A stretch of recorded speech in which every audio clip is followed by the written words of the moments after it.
in Atlantic City. Yeah, another no-show for Piscopo. Yeah. Yeah, you weren't there. Everybody and my brother was there except for Joe Piscopo. Oh, man. Now, I'm going to tell you something. Uh-oh. Next year's the 20th anniversary. Okay. It's Goldberg's 20th anniversary of doing one of the biggest martial arts events in the country. Yeah. I'm telling you now. That I'm going to be there. I'm sending somebody to get you. I'm sending 2 guys, throw you in a car, All right. and you're going. I am so there. I felt so bad because you were with a dear friend of mine, Barry Guten, who has the Cuba Libre restaurants, which are great. Best. And Barry's great. And Barry, of course, sends me a picture of the commissioner, Barry, and I'm going like, oh, my gosh, I should be there. I'm always with kids, but 20 years, seafood? 20 years. Next year, it's the 20th anniversary.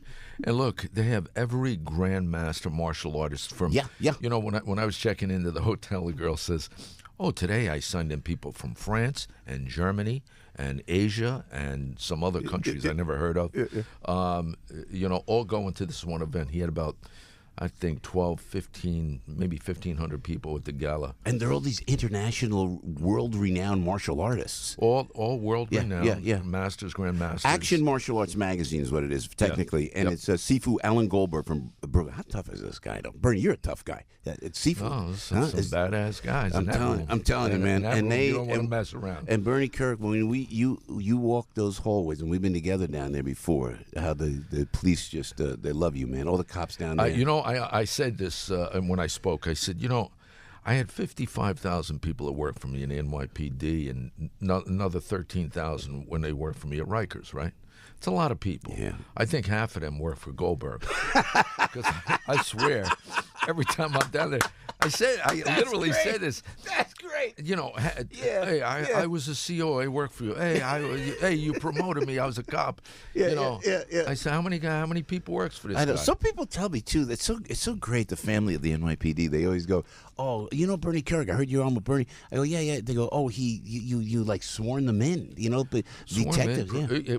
Think about this, Joe. Yeah. There are guys that's going to retire in 3 years from now that I swore in right before I left. Wow, so man. It's like I've been gone 17 years. So you know, it's crazy. The time flies. Yeah. But you're true. You're true to the blue, man. And I tell you, they're doing such a great job. How about Commissioner O'Neill? What he's doing these days? No, they're doing great. They're doing great. Good stuff. I wish De Blasio would, you know, put a little pressure on the quality of life stuff. You know, coming up Wall Street early in the morning, it was about 9,000 homeless. So I don't know what's going on down there. How did you and Mayor Giuliani deal with that? Because this is like this whole area, Bernie. You're a block away. I always touch on 9/11 when you come on because the vision is just searing, and I never want people to never forget. And you were there front and center. But this whole area was devastated, as you know better than anybody. And now look how glorious it is. Battery Park City, how beautiful it is. And if you're watching or listening outside the state of New York or New York City, it was devastated here at 9/11. But the homeless are all over. Well, it's the whole quality of life issue, Joe. It's the homeless. Yeah. It's the panhandlers. Yeah. It's the graffiti guys. They're all coming back. And I can tell you, Rudy Giuliani would call, if he saw like one homeless guy really at 12 o'clock at night on 96th in the FDR Drive going home, I would get a call and he'd say, hey, there's a guy. Really? He's in a cardboard co-op. He's laying in the street. You know, and here's the problem. In times like this, you're going to get a call in the morning that you have a DOA lying in the street somewhere because the guy froze to death. Get him off the streets. Get him to a clinic. Get him mental health if they need it. Get him to a hospital if they need it. Get him somewhere, but don't leave him in the street because they're going to get hurt. They're going to get robbed. Yeah. They're going to die from exposure. It's just it's not good. And the city's overwhelmed with this stuff right now. And I think the mayor has to do more about it. What was the what was the strategy that you and Mayor Giuliani did? Because it's legendary. People talk about it. Not just because we're friends that talk about it. Joe, it was all about accountability. You know, there was a process in place, a program in place to deal with it. Mm-hmm. And you were held accountable from the top down. And like, I'm not joking. I've gotten calls. I used to get calls from Giuliani at 1 o'clock in the morning about a homeless guy or about a graffiti guy or about some issue that, you know, people would say, Really? Like the mayor cares about that one thing? Yeah, Giuliani did, and he would make that call, and you had to get it done. Yeah, so true. And not to take anything away now, the crime we're the safest big city, like in the country, if not the world. Joe, listen, it's been like this since Giuliani took over in 1994. The most substantial reductions in crime were the initial 8-year period where I think we dropped violent crime by 65%, homicide by 70%, and then it just continued to go down. Bloomberg did a phenomenal job leaving Ray Kelly in, continued the crime reduction. O'Neill's done a great job after Bratton. Yeah. Look, the issue is the program's in place to address crime reduction. It started under Giuliani and Bratton in 1994, and it stayed in place.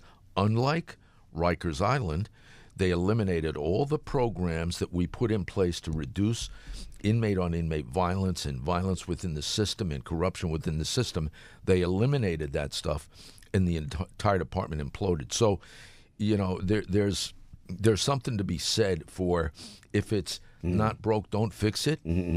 Okay, the city should have taken that lesson on the correction side. And how could you what could you do now? Because we feel for the corrections officers out there at Rikers. You had it running like a clock out there. Well, listen, what is the problem now, The Bernie? problem is accountability, management, leadership, you know, and it's just not At there. Rikers, yeah.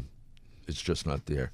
Okay, forget Rikers for a minute. I want to know, how come I'm not like, Frankie, where am I on the Italy trip? Am I like on the manifest? I'd like to know where I am. No, Al, come on, I'm not help going. me out here. I'm not going. Al doesn't go First anywhere. of all, look at the way I'm dressed. He don't want to be walking You're around perfect with for me. Rome. Look at that. Commissioner, You can go to Rome like I this. need someone with me because this is it. We'll break in a second. But Bernie, if I may, as I always say in the program, lean on our friendship. I could take someone and impress someone and say, "Hey, you want to go to Italy?" Or I could go with a buddy that kind of watches you my could take back. a security guy. That's what you could do. See? And that's what's happening. Where's Perillo? Is Perillo coming? Where is he? Yes, He'll be to on see the him. tour. Huh? He'll be. It's No, his he's- trip. Where's yeah. he today? He's Steve- coming? No, he's not here today. No. Well, all right. So that's number one. Number two is Michael's. What are we doing? We're going out. When? With Congressman Yeah. King. We'll do a date before you leave that No, trip. him We'll and do a date. Donovan went on their own. Yeah. I noticed. I heard that this morning. He called us. I know. I got the text was later. Like, oh, where are you? I said, wait a Yeah, minute. What we're happened? they were leaving. They Yeah. were walking out the door. So true. Commissioner Kerik, stay with us. Can you stay with us for a little bit, Bernie? If you I would ain't be got so no kind. choice, Frank. He's holding me to the seat. Is that right? Commissioner Bernard Kerik with us, 8:19 with Piscopo in the morning. You were there that time when I went, Michael Algatulo. Yes, you were that's there. the time after that. You planned a whole big cancer-free Ooh, dinner. this guy. This, My that, wife. the whole That's thing. my wife. Made a Am I whole right or big wrong, deal. Bernie? He Huh? for a month and a half. He talked about it. He's got issues. Bernie, He's got issues. For a month and a half, he talked about it. The day before, he says to Frank and I, he goes, you know, listen, I gotta work that night. I can't, you know, whatever. Okay. I want to know what the work that night thing is, because I get that We all still the are time asking. too. We don't know. I ask him, "You coming to Atlantic City for the thing?" I got to work. I got thing. Yeah, I'm trying to figure out what The that nursing work home is. called. You got to go Yeah, in. no, 15 right. people. I You know. got a ding. Social Security, I got whatever. I got a thing. Usually I'm with the children, Right. but this weekend I was with the kids earlier. We're and not I- making plans. We're for not this going weekend. this weekend. Don't- keep saying you that. know, All right. he tries to loses that. divert. Yeah. Right? He's diverting Yeah. right now. It's good. Okay, listen, I got some issues. Yeah, uh-oh. First of all, on the way down here, Yes, sir. because this is what I was coming for in the first place. You got your Not- car that we sent? You got the car that we sent you? Car? What are you nuts? What are you Again, nuts? diverting. Car. We charged him for the water we gave him. He charged me to walk up the block and jump over the homeless. 9-Line Apparel. 9-Line Apparel. Yeah, man. Out of Savannah, Georgia. A great, they're relentlessly patriotic. They make all these patriotic clothes. I'm on their foundation. So I brought up 2 checks this morning from Savannah for $42,000 each. Wow. One went to the Widows and Orphans Fund God bless you. for the NYPD. God bless One went to the Widows and Orphans for the uniformed firefighters. Tyler Merritt runs the company. He asked me, we have this money from the foundation. Where do you want it to go?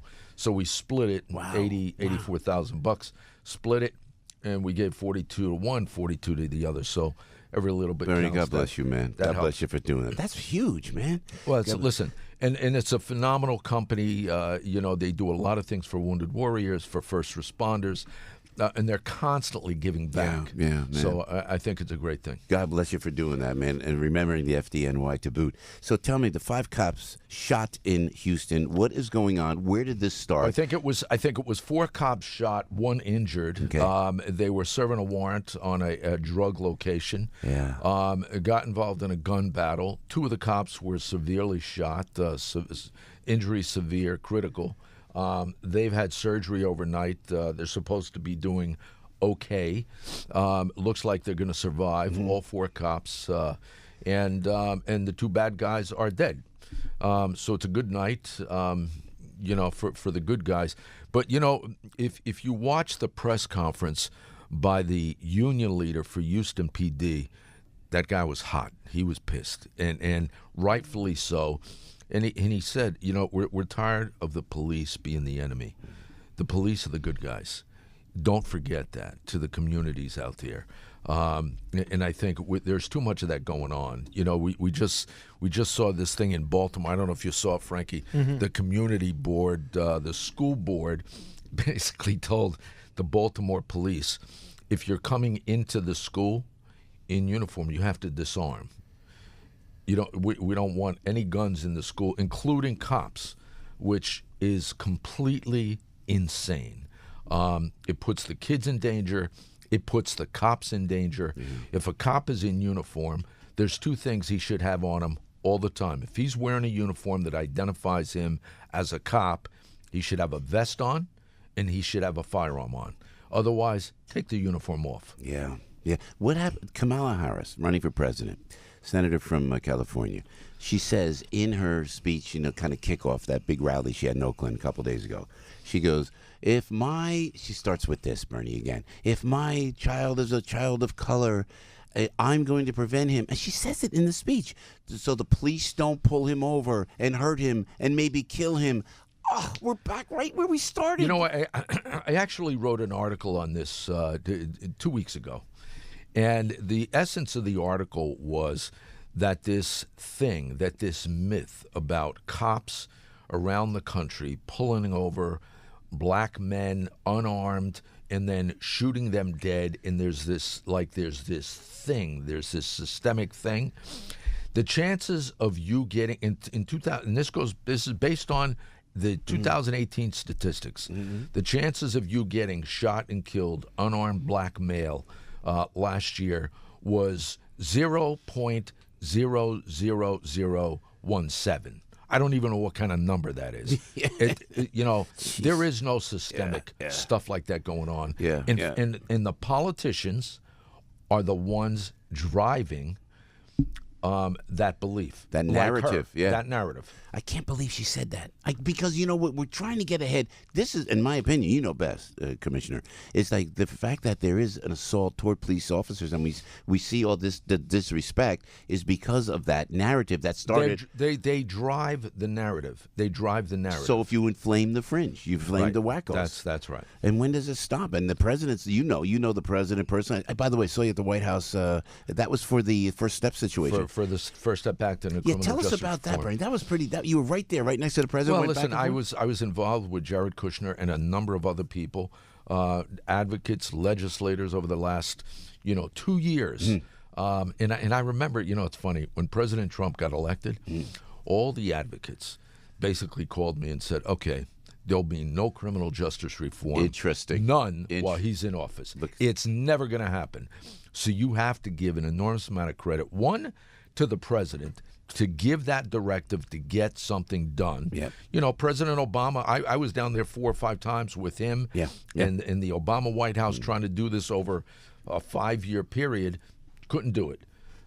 President Trump came in and said, get it done. Boom. Jared Kushner did a phenomenal job dealing with Washington. Yeah. And they got it done. And I got to be there at the bill signing. I talked with you briefly about it, Bernie, before we let you go. When you shook hands with your old friend Donald J. Trump, now the President of the United States, isn't that wild? What was the exchange? What was the verbal exchange between the two of you? No, it was good to see him. He thanked me for being there, thanked me for the work I did. He had me speak about what I thought was going on, and It was good stuff. It was good to see him. Yeah. You know, look, he's under a lot of pressure. I'm watching what's going on. You know, this thing with Roger Stone, it's making my head explode. I mean, it's wrong. Every single one of these guys that have been attacked, targeted, investigated, persecuted, financially, personally, professionally annihilated because they supported the president. I just think it's wrong. We are weaponizing the criminal justice system for political reasons. This isn't Venezuela. This isn't China and Russia. That shit's got to stop. I mean, it's killing us. So, but it was. I made the comment. It was like a Gestapo-like raid, and I don't want to be dramatic in my reference. And by the way, we support the FBI, the men and women of the FBI who listen now. By the way, no, listen. The FBI does a phenomenal job at doing what they do. Putting their lives on the line for the people of this country. But I just, I have a problem with prosecutors. Basically, there you go. Using the Bureau and the Justice Department for political reasons, political gain, and that's what and honestly, this goes on all the time, but we've never seen it like we see it now because it's so publicized. Yeah, it's so true. Bernie Kerik, before we let you go, Commissioner of the NYPD, when I see all that's going on with the Mueller probe, and you see all that's happening in Washington, D.C., and how do you get the word out to the public that this is indeed and I don't want now they're going to think I'm pro-Trump when I say this, that it's a witch hunt, that it is bogus. How do we get the word out to the regular people? Better yet, how do you get it out to Adam Schiff and Gerald Nadler? Listen. You're not going to change their mind because it's not about reality with them. It's about politics. But for the general public, I want you to think of this. Okay, it's been 2 years. 2 years. They haven't found collusion in 2 years with the leaks, with the investigations, House investigations, Senate investigations, the Mueller probe. $30 million, Bernie. No collusion. We'd have to be morons if we've missed it. Yeah. We didn't miss anything. This was a witch hunt. It was all for naught, and it should have never happened. All right. So Michael's of Brooklyn, then Italy. We'll do it like that. I don't care which is which, Joe. Just Michael's Italy. And where's Perillo? Is Perillo coming? I want to know. We'll take Mr. Steve will go out there. Michael's of Brooklyn, and he is going to Italy, by the way. No, I want Perillo in here because we'll have a conversation. All right. You got it. I'm going to get him on the phone. Commissioner, thank you, my brother. Thank you so much. Joe. God bless you, Bernie. Thanks for taking the time to come in. Take care of him. Will you? Right. Do something. 8:36 with Joe on the radio and Debbie.